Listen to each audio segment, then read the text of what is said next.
Welcome to the world of stories. Here you will find the most exciting and engaging plots about the challenges and secrets of millionaire families.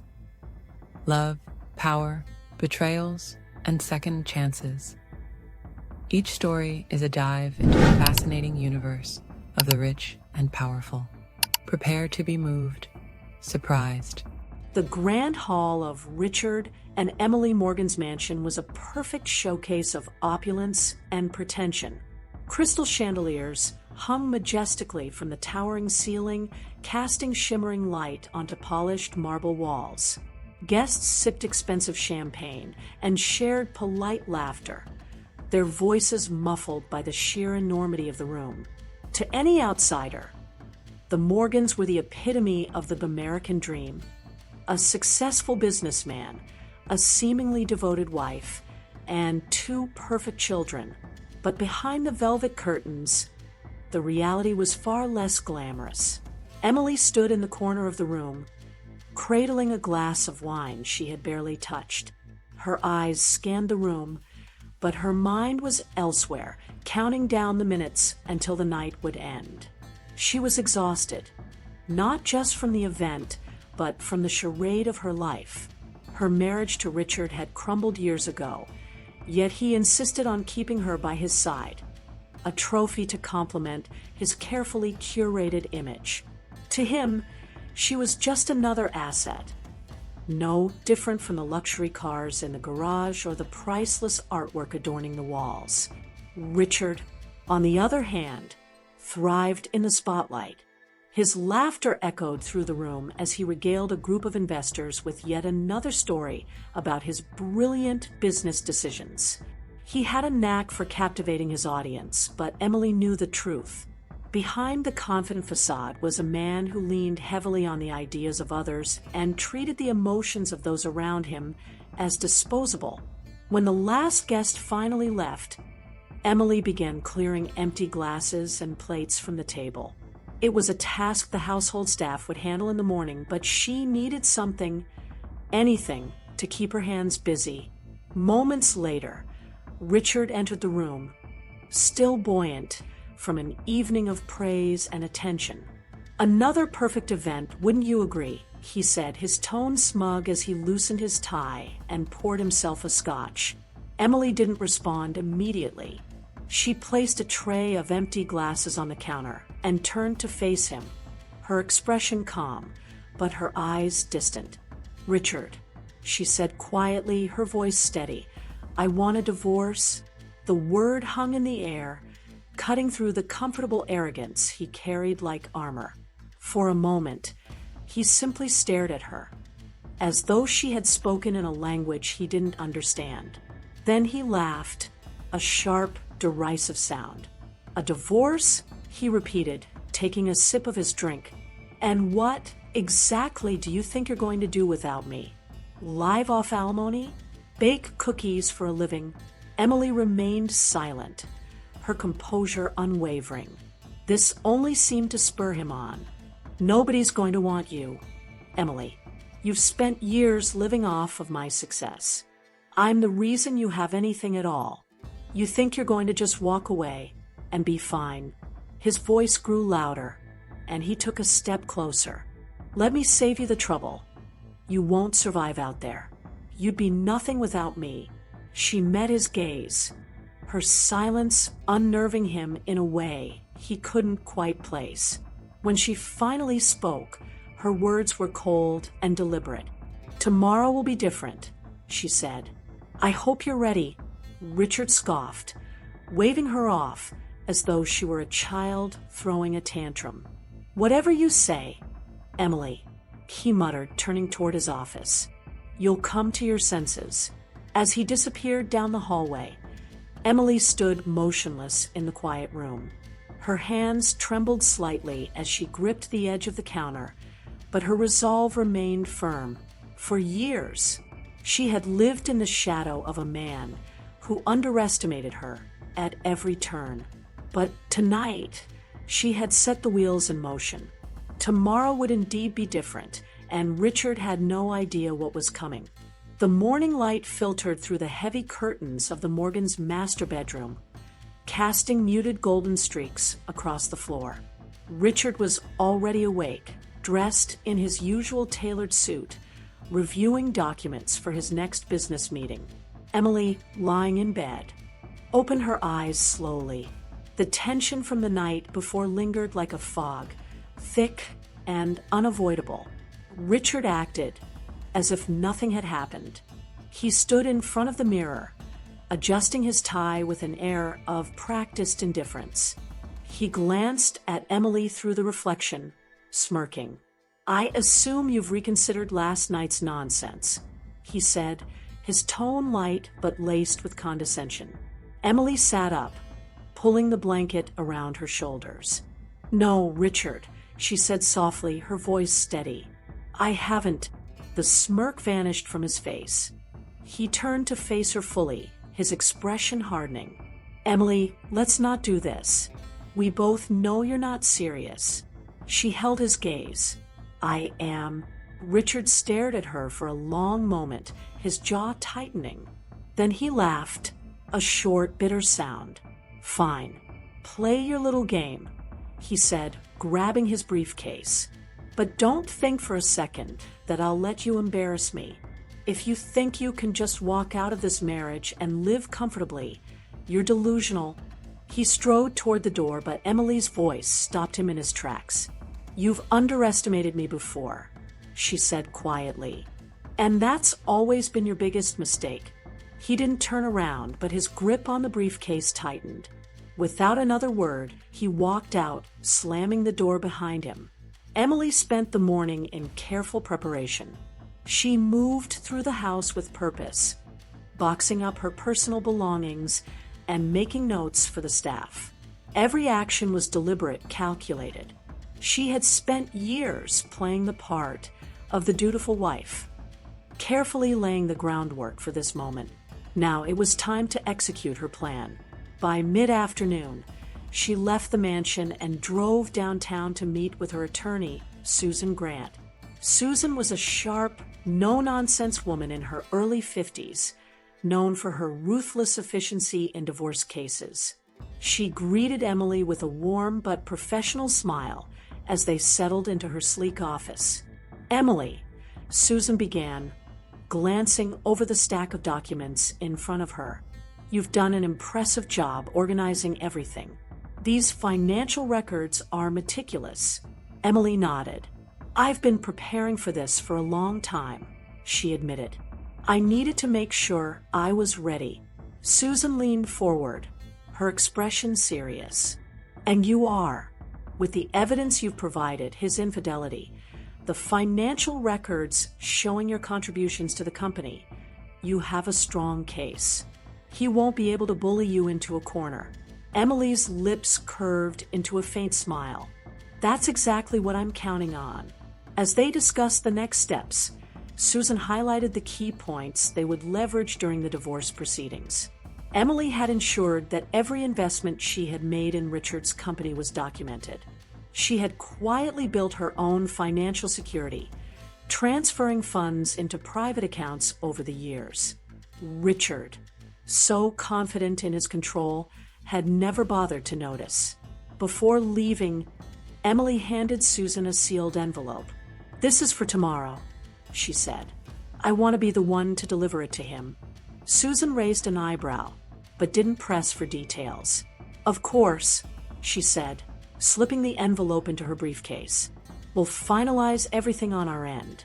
Are you ready for what comes next?" Emily hesitated for a moment, then nodded. "I've been ready for years." Back at the mansion, Richard returned home in a foul mood. His meeting with investors had not gone as smoothly as he'd hoped.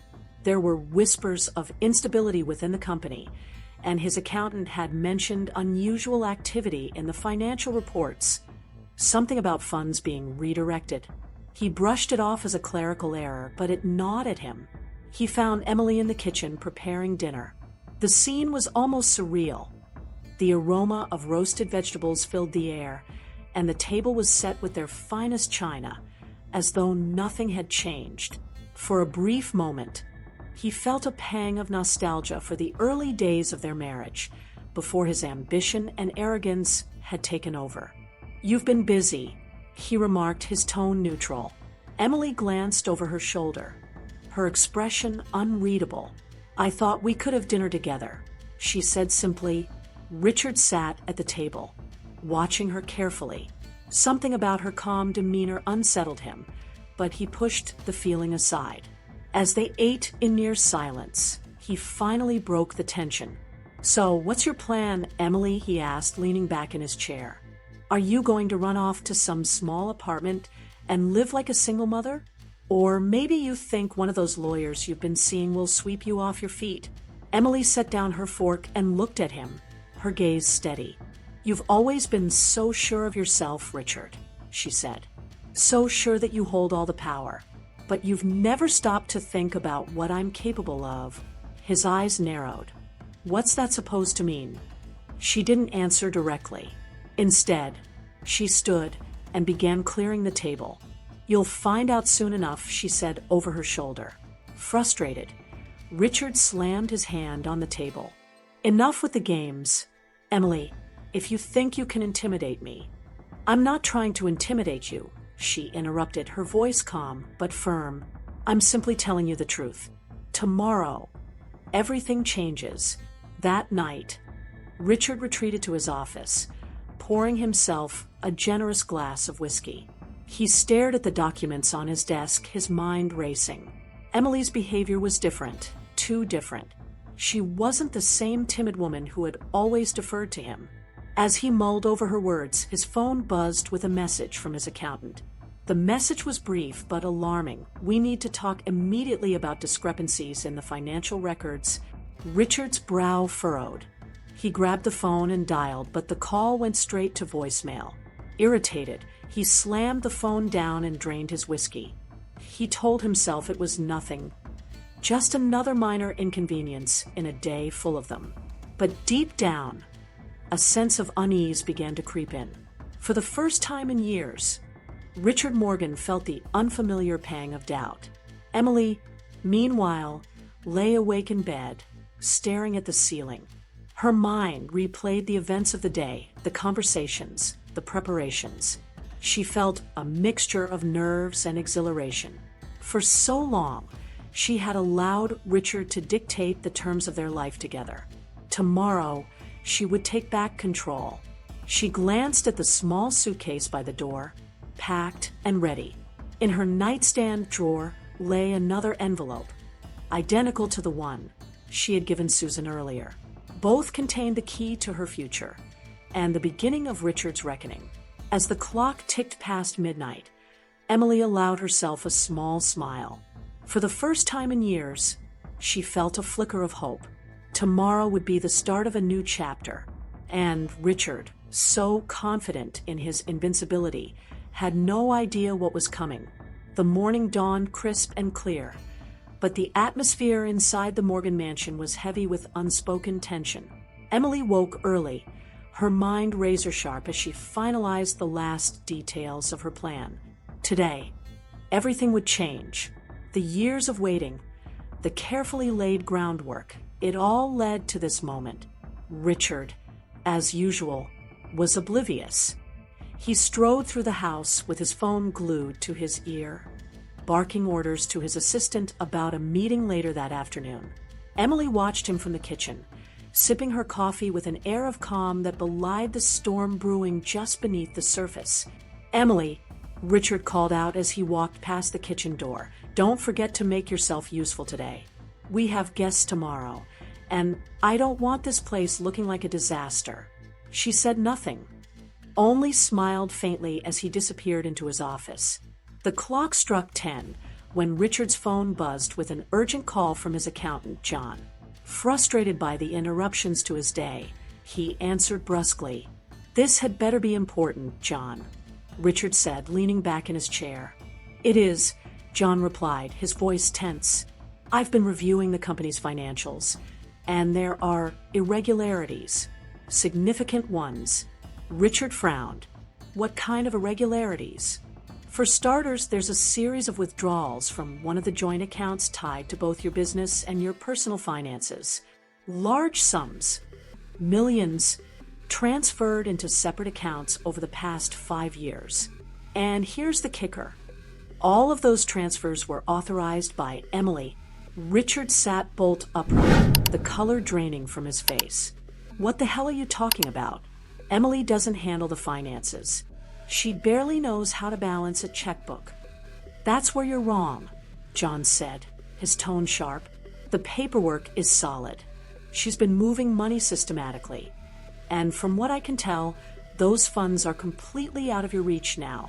This wasn't an accident, Richard. It's a strategy. Richard's hand tightened around the phone as a cold sweat broke out on his brow. You're saying she's been stealing from me? Not stealing, John corrected. From what I can see, she's been protecting what's rightfully hers. And given how clean the paper trail is, I don't think there's much you can do about it legally. The call ended with Richard promising to handle the situation, though he had no idea how. He sat frozen at his desk, his mind racing. How had this happened? How had Emily, quiet, submissive Emily, pulled off something so audacious right under his nose? Downstairs, Emily was preparing to leave when Richard stormed into the living room, his face a mask of fury. What the hell have you done? He demanded, his voice echoing through the house. Emily turned slowly, her expression calm but her eyes gleaming with quiet triumph. Good morning to you too, Richard, she said. Don't play coy with me, he snapped, stepping closer. I just got off the phone with John. He told me everything. You've been siphoning money out of our accounts, my accounts, for years. What kind of game are you playing?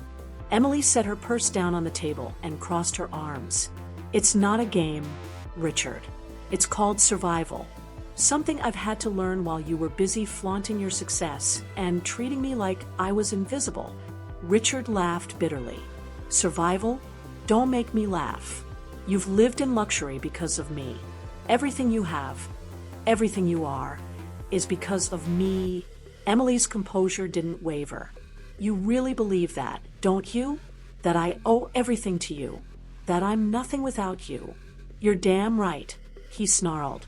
Her next words were measured, deliberate. Then let me educate you on the truth. She stepped forward, her voice steady but sharp as a blade. When we got married, I knew who you were. Ambitious, arrogant, willing to do whatever it took to succeed. But I believed in you. I thought we were a team. And for a while, I was content to let you take the credit for our life together. Richard scoffed, but she continued, undeterred. What you never realized, she said, her tone hardening, is that I was the reason your company survived those early years. While you were making reckless deals and alienating investors, I was quietly fixing your mistakes. I studied your finances, researched investments, and made the decisions that kept you afloat. Every success you've claimed as your own, that was me. That's ridiculous, he said, but his voice lacked its usual conviction. Is it? Emily shot back. Do you remember the Wexler deal? The one that saved the company from bankruptcy?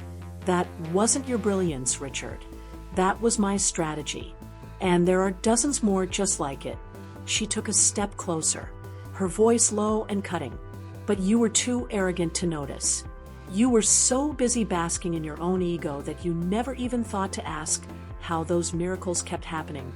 Richard's hands clenched into fists, his face red with a mix of anger and humiliation. Even if that's true, he spat, it doesn't matter. You signed a prenuptial agreement. You'll walk away with nothing. Emily smiled, a small, knowing smile that made Richard's blood run cold. Oh, Richard, she said almost pityingly, you really should have read the fine print. She walked to the desk, pulled an envelope from her bag, and handed it to him. This is a copy of the amended prenuptial agreement you signed 5 years ago. You remember that, don't you? After your affair with the assistant? The one I forgave because I wanted to keep our family together. Richard stared at the document, his hands shaking as he tore it open. As his eyes scanned the pages, The color drained from his face. This can't be.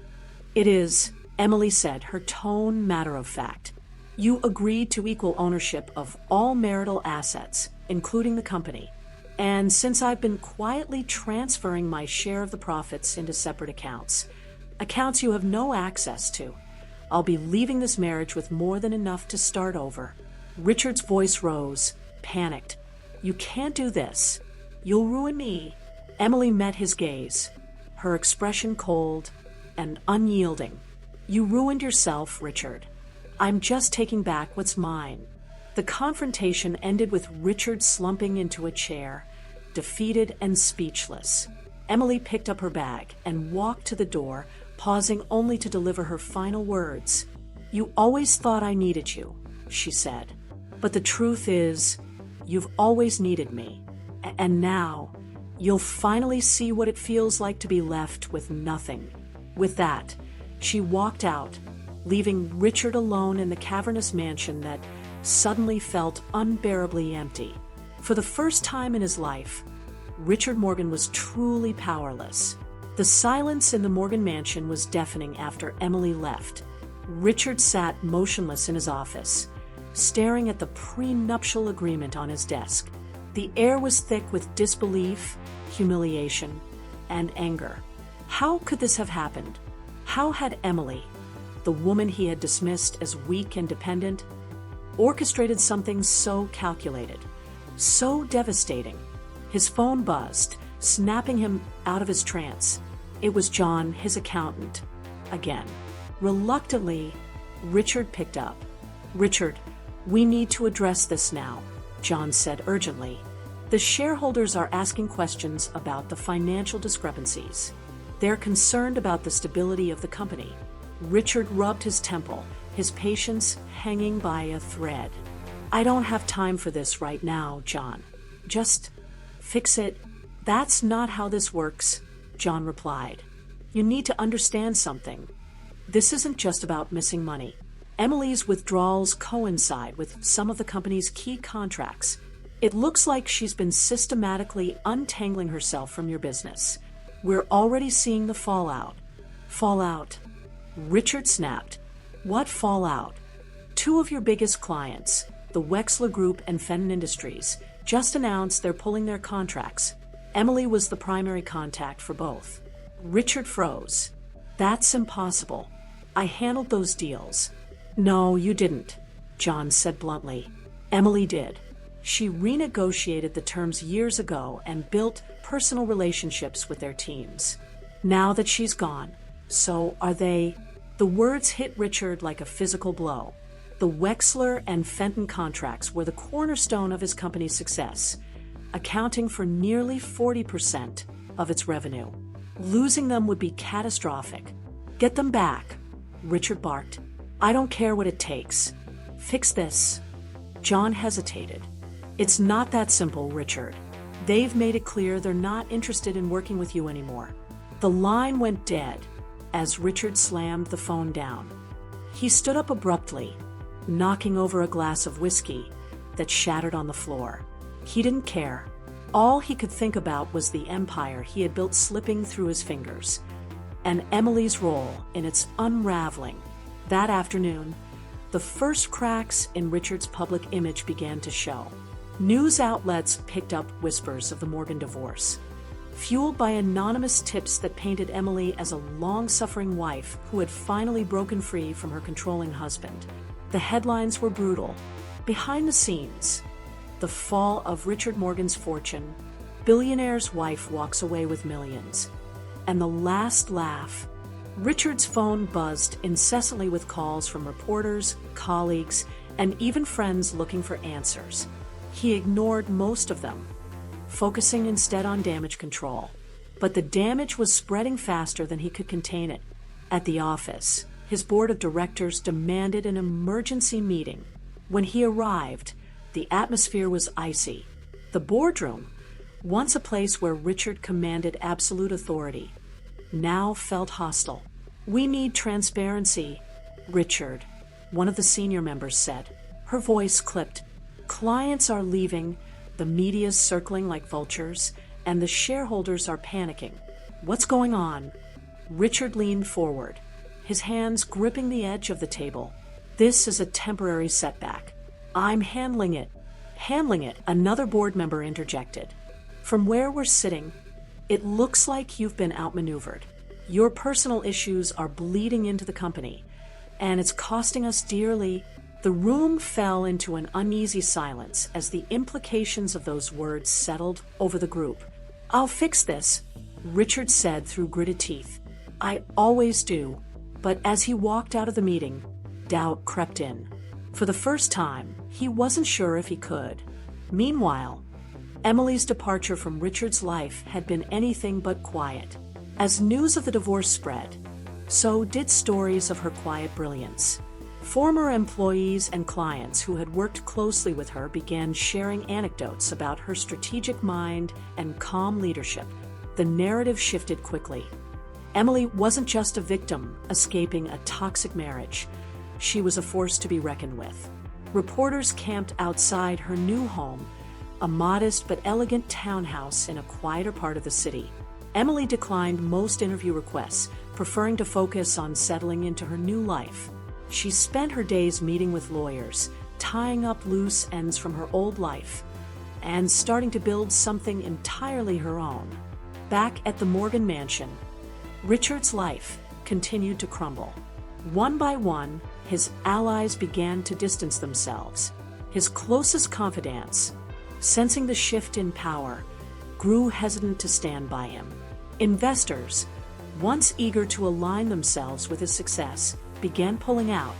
Even his children, who had long witnessed the strain in their parents' marriage, began gravitating toward Emily. When Richard called them one evening to come over for dinner, they declined. We're staying with Mom tonight, his eldest said, her voice firm. Maybe another time. The rejection stung, more than Richard cared to admit. For all his wealth and power, he realized he had alienated the people who mattered most. The final blow came in the form of a letter from Emily's lawyer. It was succinct but devastating. A formal notification of her intent to claim her share of the marital assets, including the company. Richard read it twice, the weight of her words sinking in. Emily wasn't just walking away. She was taking the foundation of his success with her. In a fit of rage, he swept everything off his desk, sending papers and files scattering across the floor. But as he stared at the mess, a hollow feeling settled in his chest. This wasn't just about the money. It wasn't even about the company. It was about losing the one person who had truly understood him, even as he pushed her away. For years, he had treated Emily as an accessory to his life, never realizing she was the glue holding it all together. And now, without her, everything was falling apart. That night, as he sat alone in the cavernous mansion, Richard allowed himself to think about the future. A future where he might no longer be Richard Morgan, the invincible tycoon. The empire he had built was crumbling, and for the first time, he couldn't see a way to stop it. The house, once filled with laughter and life, now echoed with silence. The only sound was the ticking of the grandfather clock in the corner, counting down the moments of Richard's dwindling reign. And somewhere across the city, Emily slept soundly in her new home, ready to face a future of her own making. The townhouse Emily now called home was a stark contrast to the sprawling mansion she had left behind. It was smaller, cozier, with warm wooden floors and sunlight streaming through the windows.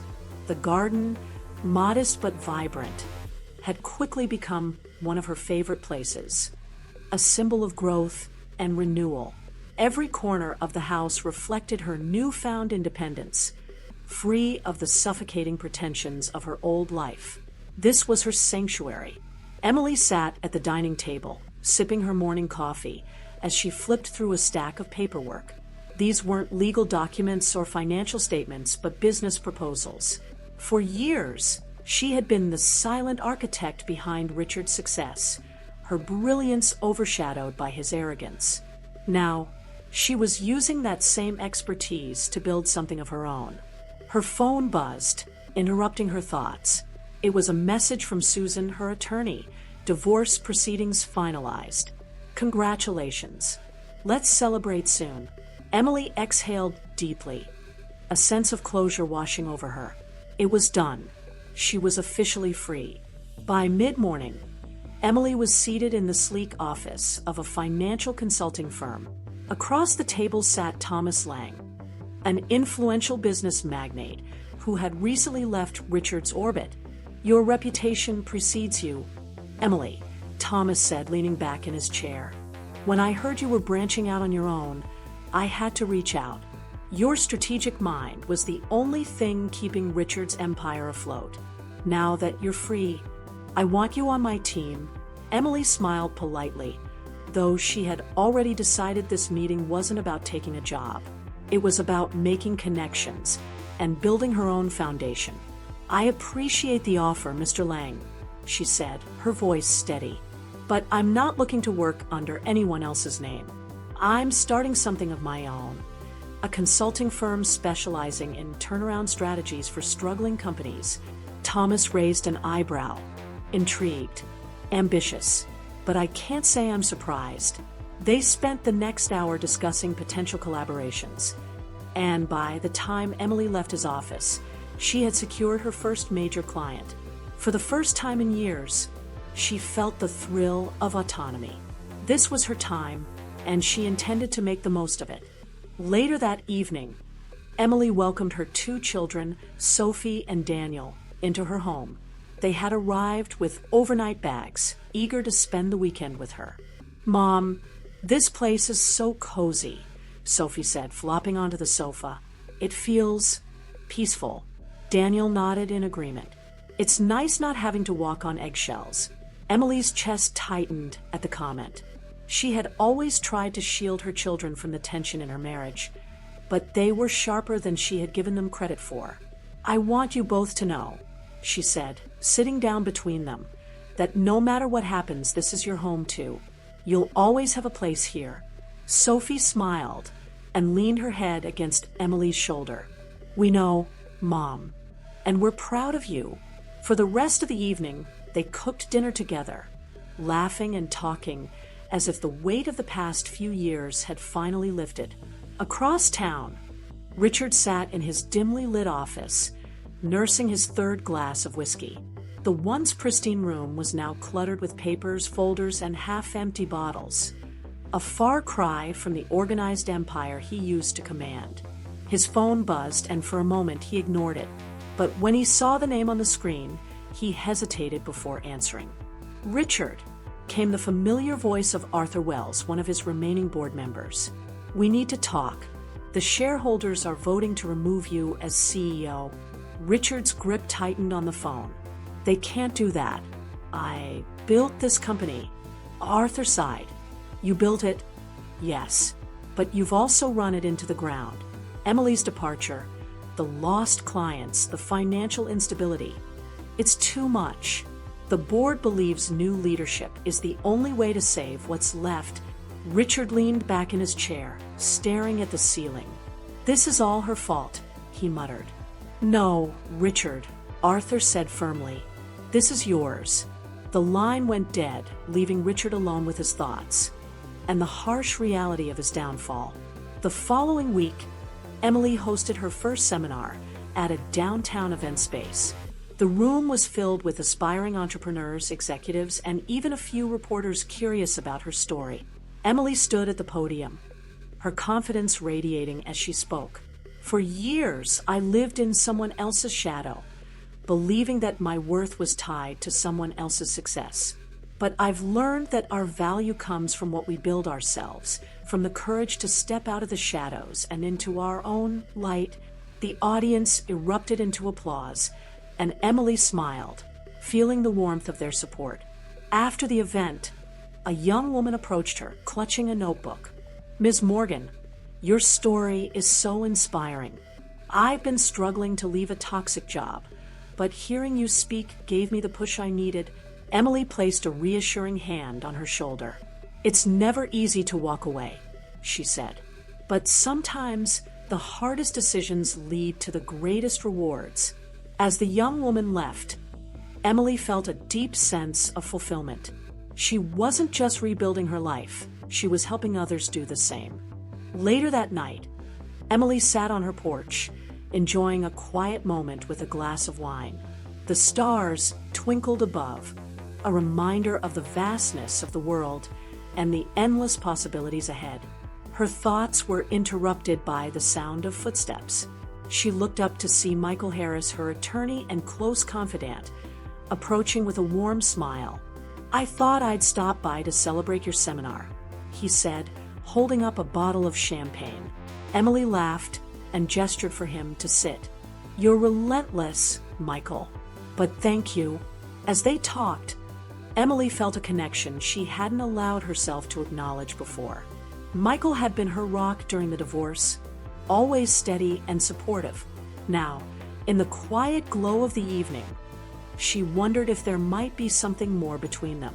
For now, she was content to let life unfold at its own pace. Across town, Richard stared out the window of his office, watching the city lights flicker.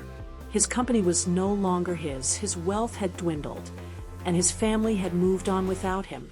For years, he had believed himself untouchable, but now he was left with nothing but regret.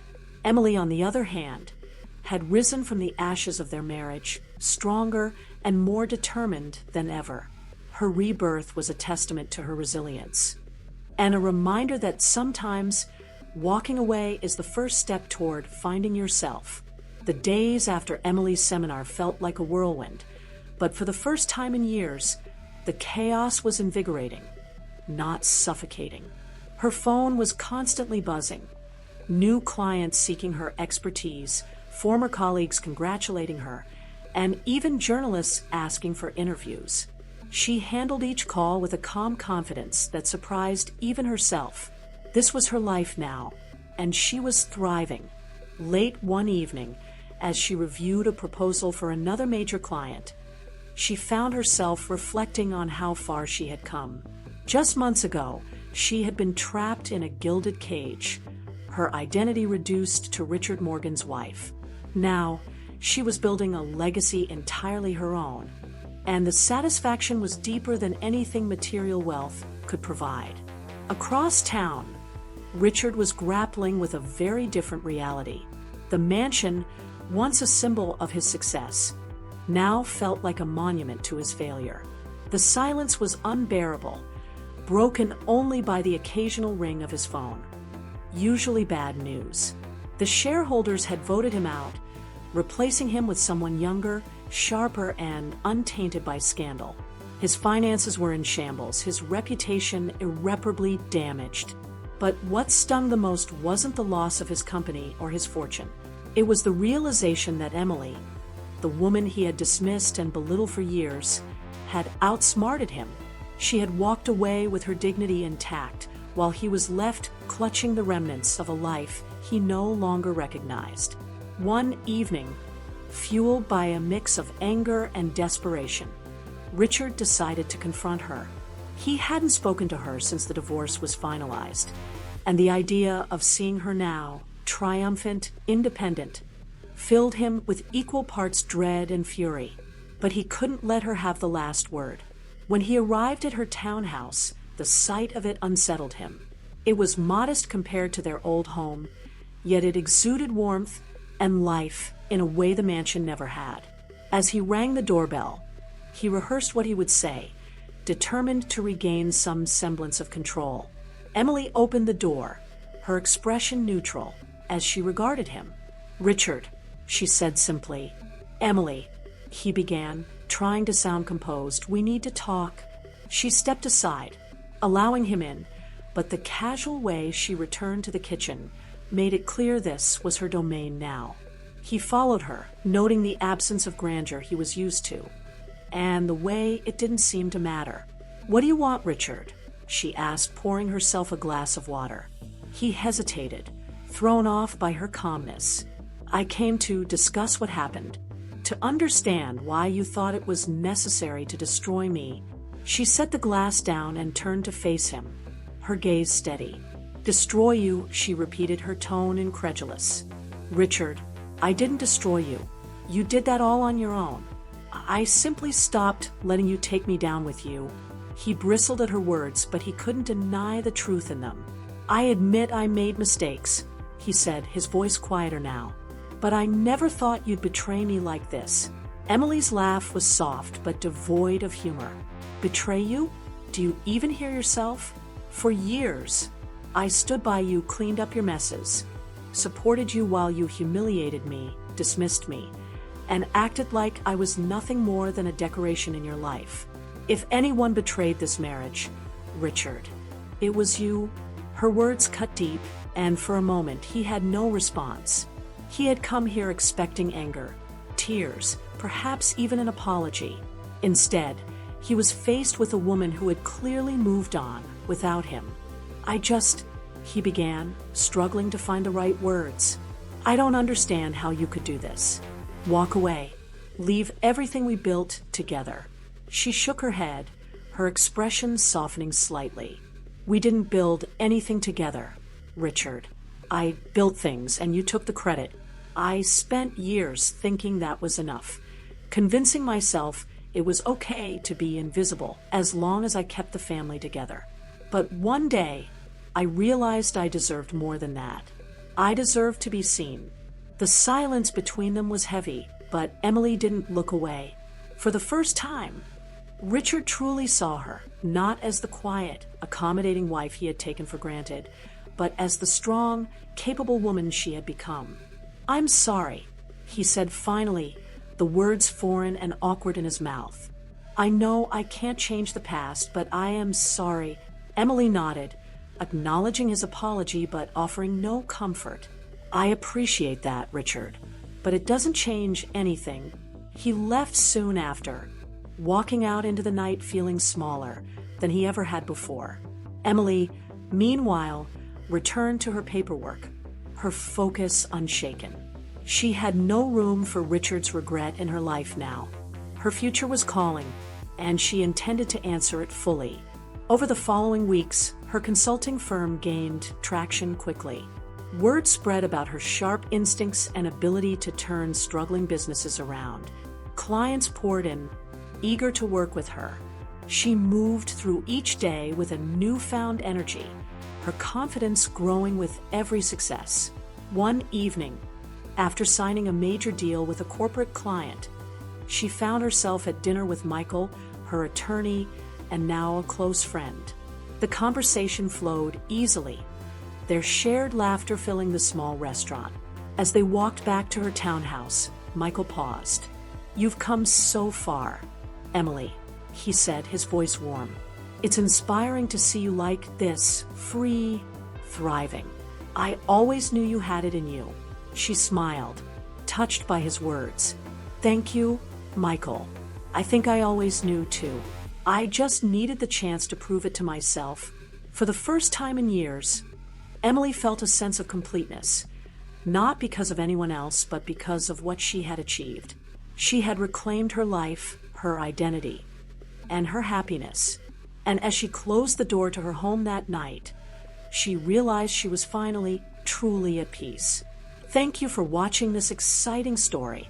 If you liked the video, don't forget to leave a like. It really helps our work and allows more people to get to know our content. And of course, subscribe to the channel and activate the bell so you don't miss anything new. With your support, we can continue bringing you incredible stories. Thank you for being part of our journey, and see you in the next video.